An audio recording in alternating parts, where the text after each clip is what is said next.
Hey guys! You are watching your Monster Izuku fanfiction. How are you all? So in this video, we will see what if Deku has weapons creation quirk to manipulate water and fire. Here is short summary. Izuku Midoriya possesses a unique quirk allowing him to manipulate water and fire, using them to create formidable weapons. With this power, he embarks on a journey to become a renowned hero, supported by friends and family as he faces daunting challenges head-on. But before we start, if you want more stuff like this, then be sure to subscribe and like this video. And if possible share this video with your friends. Now let's start the story. Izuku Midoriya, eagerly awaiting the revelation of his quirk, found himself in the company of Yagi, his mentor, and Toshinori, a figure resembling his idol, All Might. Mimicking the hero's iconic grin, Izuku couldn't contain his excitement. Nana, Izuku's grandmother, observed the exchange with amusement, her eyes twinkling with knowing mischief.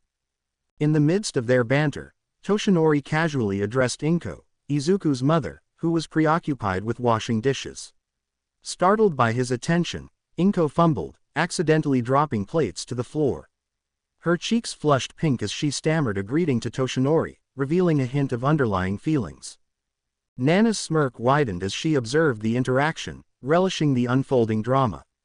Sensing Izuku's confusion, she leaned in conspiratorially, explaining the unspoken dynamics between Inko and Toshinori. Izuku, wide-eyed and innocent, absorbed the revelation with a mix of surprise and curiosity, unknowingly witnessing a subtle dance of emotions in the adult's world. As the morning light filtered through the curtains, Izuku's household buzzed with a mix of excitement and familial banter. Curiosity sparked within Izuku as he questioned the unfamiliar term, love, prompting a hearty laugh from Nana, his grandmother. Her attempt at explaining the concept only led to an awkward exchange with Inko, Izuku's mother, who found herself unintentionally embarrassed by the conversation. However, Nana's mischievous nature wasn't easily dampened. With a twinkle in her eye, she seized the opportunity to play matchmaker, discreetly informing Toshinori of Inko's single status. Toshinori's blush was undeniable, prompting Nana's playful chuckle and Inko's exasperated query. With a subtle wink, Nana smoothly transitioned the conversation to breakfast, inviting Toshinori to join them. Amidst the warm chatter and clinking of utensils, Nana couldn't shake the feeling that Izuku's future held echoes of Toshinori's heroism. After a satisfying meal, Izuku retreated to his room to prepare for the day ahead. Yet, as he changed, an unexpected sensation tickled his nose, triggering a sneeze. To the surprise of those nearby, a small green flame flickered into existence. While Izuku remained oblivious to the anomaly, Nana swiftly intervened, guiding him to acknowledge his newfound ability. As Izuku grappled with this revelation, his mind wandered to a humorous memory involving his childhood friend, Kachan, and a disastrous cooking experiment. With each passing moment, the threads of destiny intertwined, weaving a tale of quirks, camaraderie, and the boundless potential of a young hero in the making. Amidst the cozy chatter of their home, Izuku's innocuous comment about cooking spiraled into a conversation about his childhood friend's culinary skills. Yet, their lighthearted banter soon gave way to the solemn atmosphere of the quirk doctor's office. There, Izuku underwent tests to unveil the secrets of his quirk, surrounded by the unwavering support of his family. Inko, with her knack for attracting objects, and memories of her late husband's fiery abilities, provided valuable insight to the doctor. As the doctor unveiled Izuku's quirk, green flames with remarkable healing properties, shock rippled through the room, mirrored by Izuku's bewildered expression. Yet, amidst his uncertainty, Nana's comforting words anchored him, reminding him of the strength he possessed within. Returning home, Izuku's excitement overflowed as he envisioned himself as a hero, fueled by the might of a dragon. Nana's gentle guidance echoed in his mind, emphasizing the power of a smile in the face of danger. In a tender moment, Izuku embraced Nana, joined by Inko and even Toshinori, solidifying their bond as a family. And as Nana's playful smirk hinted at the adventures to come, Izuku stepped forward into his destiny, armed with love, support, and the unwavering belief in the strength of his smile. Later on, Izuku was at home, completely filled with excitement because of how amazing his quirk was gonna be. The next day passed and Izuku was in preschool. Dozens of kids showed signs of getting quirks, including his friend Katsuki Bakugo. He could make firecrackers in his hands. Izuku showed off his quirk and amazed everyone in the room. Even Katsuki was amazed. "You and me are gonna be the next top heroes," he said. After preschool, Izuku was talking to Inko and Nana about his day. "It was so awesome," Izuku said. "Everyone was amazed by my quirk, saying I could be a big hero like All Might." Izuku said. "Well, I'm certainly happy for you," Nana said. "Even Kachan was impressed by it, and he thinks my quirk is better than his," Izuku told her. "Well, looks like that hedgehog head isn't afraid to admit things after all," Nana said with a chuckle. Inko chucked at this. "Hedgehog head," she said. "Well, when you're old enough, we'll get you signed up for some martial arts classes," Nana said. "You can't be a hero with your quirk alone." "Awesome. I'll be like a scorpion, but with powers of a dragon and not a demon," Izuku said. Inko turned to Nana and shot her a glare. "What?" she asked. "Did you get him into Mortal Kombat?" Inko asked her. "No, that was probably Ryako," Nana noted. "Rose Ryako?" Izuku asked. "Oh, Izuku, you know who Ryako is," Nana said. "She's your Au." Wait, was he supposed to know? Nana asked Inko, who just facepalmed. "Oh, wait, you actually never knew my real name. You just knew me by my hero name," said Ryako from behind. "Actually, I thought Yuku was your real name," Izuku said. "Ow," Inko and Nana said, startled by her sudden appearance. "Seriously, if I was Uabami, I'd already bitten you by now," Ryako said. Izuku saw his favorite aunt and ran up to her with arms open. "Auntie Yuku," Izuku said as he ran up to her. "Hey, my little dragon fire nephew," Yuku said as she picked up Izuku and lifted him over her head. "Wait, how did you know?" Izuku asked. "Come on, your grandma loves to gossip," Yuku said. "Hey, that's not true," Nana said. "Mom, you gossip more than Dumbledore," Inko said. "Speaking of gossip, your mom says you're still staying with Yagi," Yuku said with a shit-eating grin. Inko then looked at her mother with a glare. Nana looked at her innocently. "What?" she asked. "Oh, don't you what me," Inko said. "You know exactly what." Ryako put an arm around Inko's shoulder and smirked.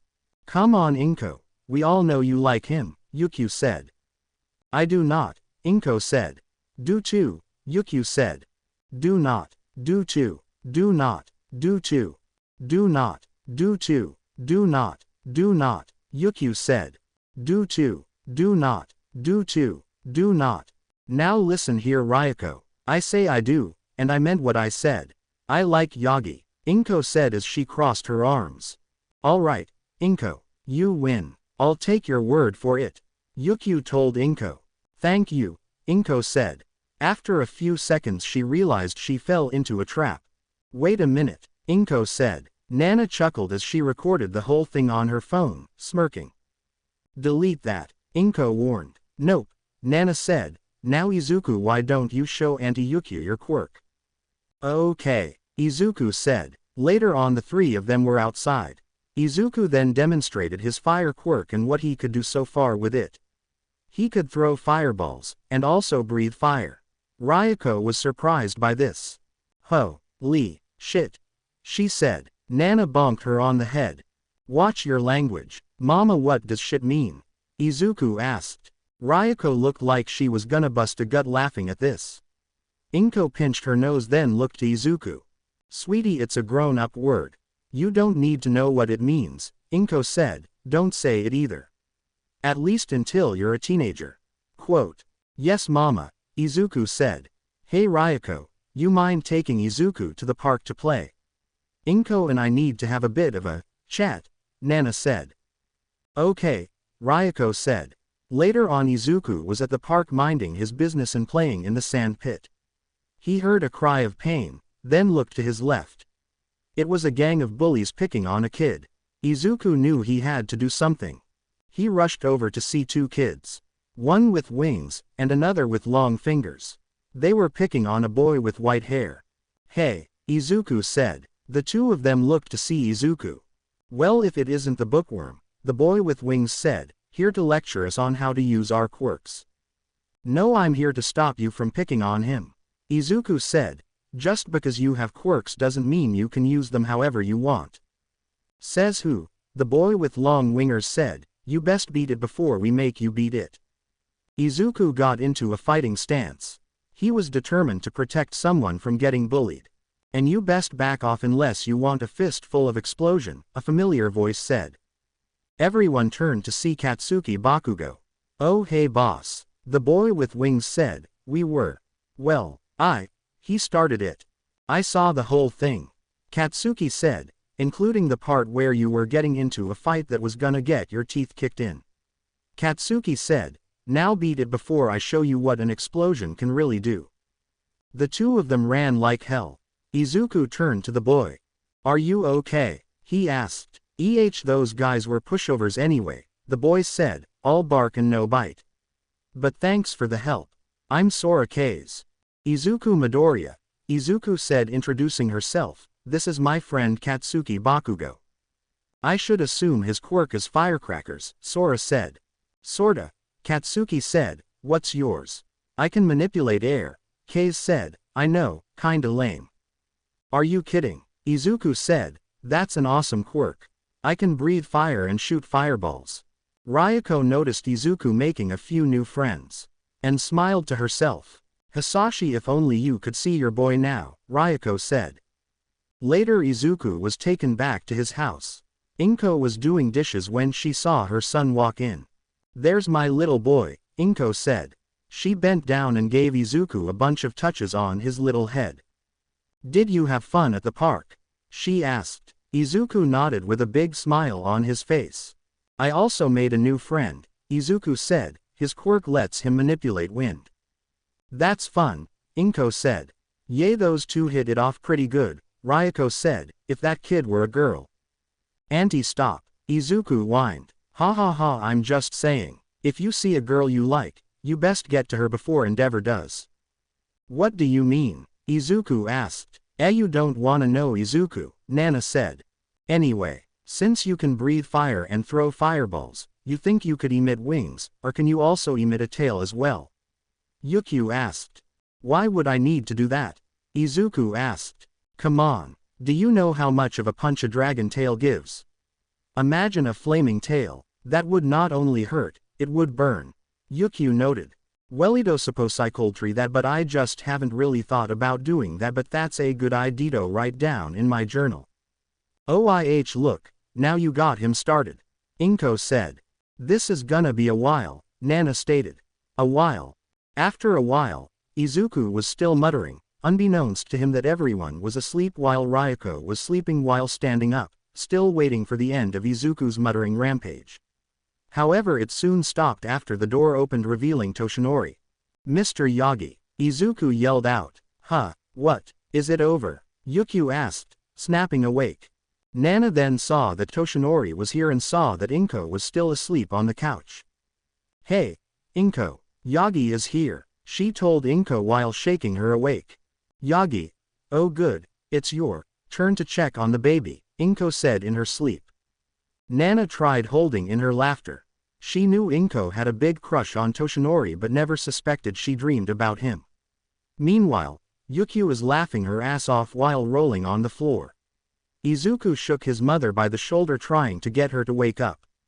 Mama, wake up, you're dreaming again, he told her. Huh, what, Izuku, go check on your little sister, Inko said, still barely awake. Mom, I don't have a sister. Izuku noted. Nana and Ryuko lost it and fell to the floor laughing their butts off, much to Inko's confusion. Mom, why are you laughing? And why is Toshinori's face so red he looks like he's about to faint?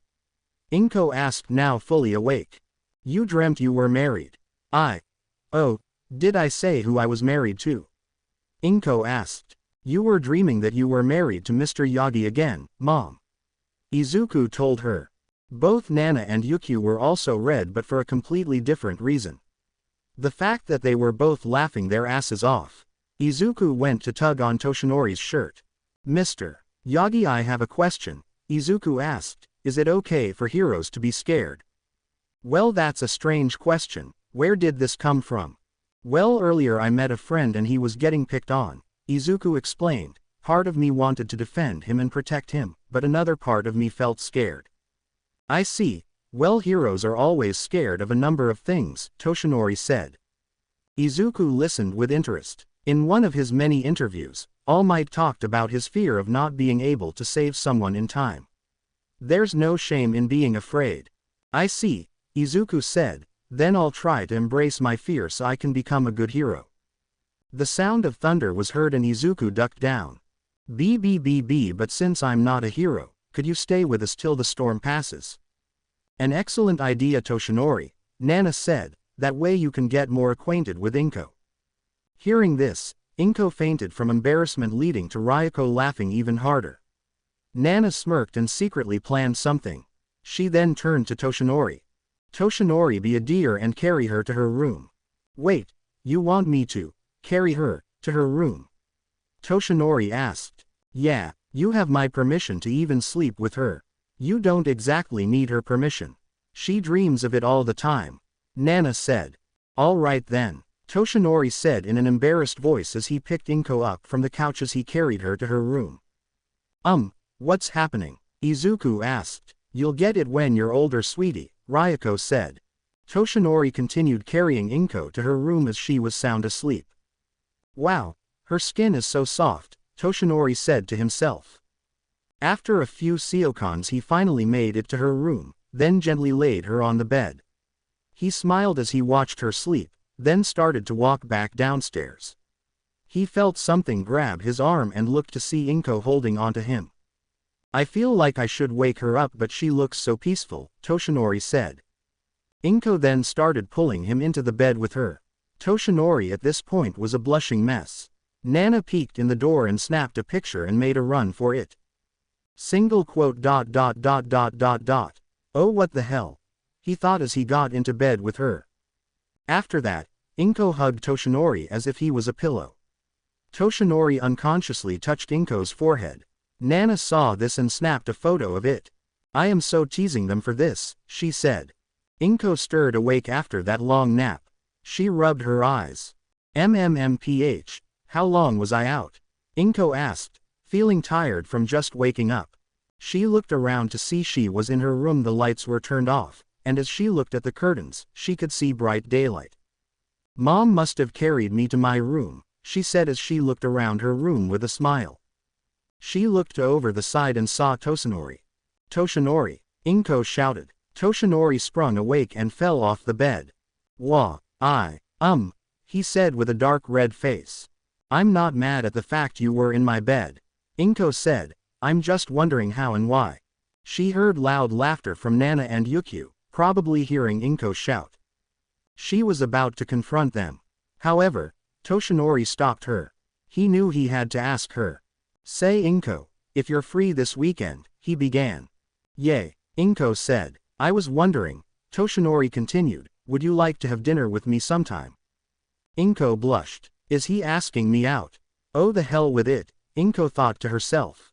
I'd be glad to, Inko said, as she smiled at Toshinori. She walked downstairs with a smile on her face. Toshinori smiled to himself, happy that he finally made the move. 3 years later, Nana was taking Izuku to a specific place to work on fighting skills. They were going to the dojo led by the hero Gunhead. Is it true that he's a professional fighter, Grandma? Izuku asked. Oh yes, his quirk is called Gatlin. Hence the name Gunhead. He doesn't use it very much, so he relies on martial arts. Nana said. Like the hobo hero? Izuku asked, causing Nana to almost burst out laughing. Yep, like the hobo hero, she said, covering her mouth to stop herself from laughing. They made it to the dojo. Nana opened the door and they both saw people in a line practicing forms. Wow, Gunhead must have a problem, Nana said as she looked around the room seeing only 4 students. It's usually much more crowded in here. Gunhead looked over to his left and recognized his favorite student. Well, I'll be, Gunhead said, if it isn't Paragon. Gunhead, how's the dojo going? Nana asked. To be honest, no so good, Gunhead admitted. No's been signing up lately. Yeah, with how quirks are evolving,